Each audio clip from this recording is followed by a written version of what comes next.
ಎಲ್ಲರೂ ಚಪ್ಪಾಳೆ ಮೂಲಕ ಉದ್ಘಾಟನೆಗೆ ಸಾಕ್ಷಿ ಆಗಬೇಕಾಗಿ ಕೋರ್ಕೊಳ್ತೀನಿ. ದಯచేసి ಕಬಡ್ಡಿ ವತಿಯಿಂದ ಹೊರಲು ಬೆಳಕಿನ ಪ್ರಥಮ ಪಂದ್ಯಾವಳಿಯನ್ನ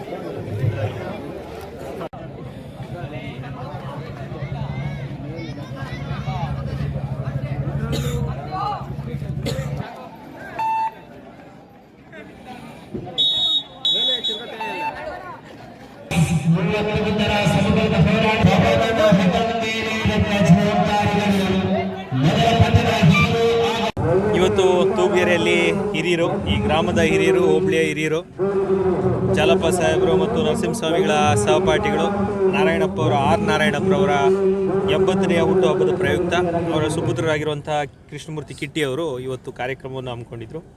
ಅವರ ಸ್ಮರಣಾರ್ಥಕವಾಗಿ ಇವತ್ತು ಒಂದು ಉತ್ತಮವಾದಂಥ ಆರೋಗ್ಯ ತಪಾಸಣೆ ಶಿಬಿರ ಆಕಾಶ ಆಸ್ಪತ್ರೆ ವತಿಯಿಂದ ಶಾಲಾ ಮಕ್ಕಳಿಗೆ, ತೂಗೇರಿಯಲ್ಲಿ ಓದ್ತಾ ಇರುವಂಥ ಎಲ್ಲ ಶಾಲಾ ಮಕ್ಕಳಿಗೆ ಹಾಗೂ ಪಿ ಯು ಕಾಲೇಜ್ ಮಕ್ಕಳಿಗೆ ಅವ್ರಿಗೂ ಒಂದು ಹೆಲ್ತ್ ಸ್ಕ್ರೀನಿಂಗನ್ನು ಮಾಡಿದ್ದಾರೆ. ಈ ರೀತಿ ಎಲ್ಲರಿಗೂ ಸಾಮಾಜಿಕವಾಗಿ ಒಂದು ಮಾದರಿಯಾಗಿ ಒಂದು ಕಾರ್ಯಕ್ರಮವನ್ನು ಹಮ್ಮಿಕೊಂಡು ಅದರ ಜೊತೆಗೆ ಒಂದು ಕ್ರೀಡಾ ಚಟುವಟಿಕೆಯನ್ನು ಸಹ ಹಮ್ಮಿಕೊಂಡಿದ್ದಾರೆ. ಹೋಬಳಿಯ ಎಲ್ಲ ಪ್ರಮುಖರು ಎಲ್ಲರೂ ಇವತ್ತು ಭಾಗವಹಿಸಿದ್ದಾರೆ.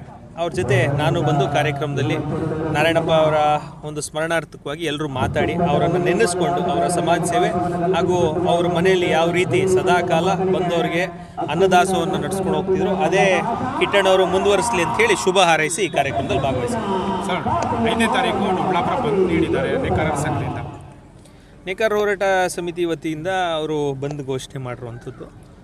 ಬಂದು ಯಾವ ರೀತಿ ಆಗುತ್ತೆ ಅಂತ ನೋಡಬೇಕಾಗತ್ತೆ. ಈಗ ನೇಕಾರರ ಬಗ್ಗೆ, ನೇಕಾರರ ಸಮಸ್ಯೆ ಬಗ್ಗೆ ನಿರಂತರವಾಗಿ ಹೋರಾಟ ನಡೀತಾ ಇರೋಂಥದ್ದು, ಇದೇನು ಏಕಾಏಕಿ ಉದ್ಭವಿಸಿರುವಂಥದ್ದಲ್ಲ. ಇದರ ಬಗ್ಗೆ ಯಾವ ರೀತಿ ಕಾನೂನಾತ್ಮಕವಾಗಿ ಕಾನೂನು ತಿದ್ದುಪಡಿ ಆಗಬೇಕಾಗಿರುವಂಥದ್ದು ಜಾಲಪ್ಪ ಸಾಹೇಬರು ಅವ್ರು central handloom and textile minister ಆಗಿರುವಾಗ ಅವ್ರು ಕೊಟ್ಟಿರೋ ರಿಲ್ಯಾಕ್ಸೇಷನಿಂದ ಮಾತ್ರ ಇವತ್ತವರೆಗೂ ನೇಗೆ ನಡೀತಾ ಇರೋಂಥದ್ದು ಪವರ್ಲೂಮು.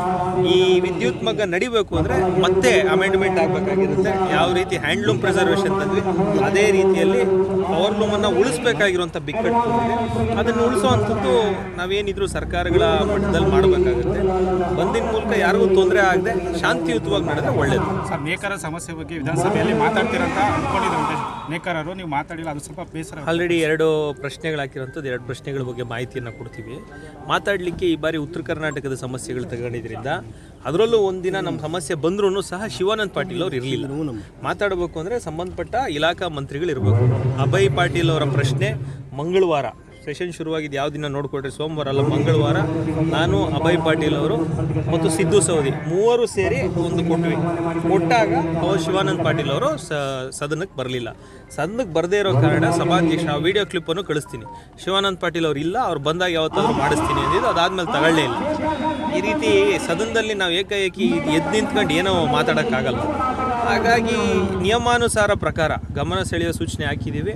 2 ಪ್ರಶ್ನೆಗಳು ಹಾಕಿದ್ದೀನಿ. 2 ಪ್ರಶ್ನೆ ಉತ್ತರ ಕೊಟ್ಟಿದ್ದಾರೆ. ಆ ಉತ್ತರ ಸಮಂಜಸವಾಗಿಲ್ಲ, ಅದನ್ನು ಮಾತಾಡಲಿಕ್ಕೆ ಅವಕಾಶ ಇರಲಿಲ್ಲ. ನಾನು ಸಹ ಒಂದು 5 ದಿನ ಹೋಗೋಕ್ಕಾಗಿಲ್ಲ ಈ ಸತಿ. ಯಾಕಂದರೆ ಮೊದಲನೇ ಬಾರಿಗೆ ನಾನು ಯಾವತ್ತಾದರೂ ಸೆಷನಿಂದ ರಜಾ ಹಾಕಿದ್ದೀನಿ ಅಂದರೆ ಮೊದಲನೇ ಬಾರಿ ಒಂದು ಚುನಾವಣೆ ಇತ್ತು, ಚುನಾವಣೆ ಪ್ರಯುಕ್ತ ಹೋಗೋಕ್ಕಾಗಿರಲಿಲ್ಲ. ಫೆಬ್ರವರಿಯಲ್ಲಿ ನಡೆಯುವಂಥ ನಮ್ಮ ಬಜೆಟ್ ಅಧಿವೇಶನದಲ್ಲಿ ದೊಡ್ಡ ಮಟ್ಟದಲ್ಲಿ ಇದ್ರ ವಿರುದ್ಧವಾಗಿ ಹೋರಾಟ ನಂದಂತ.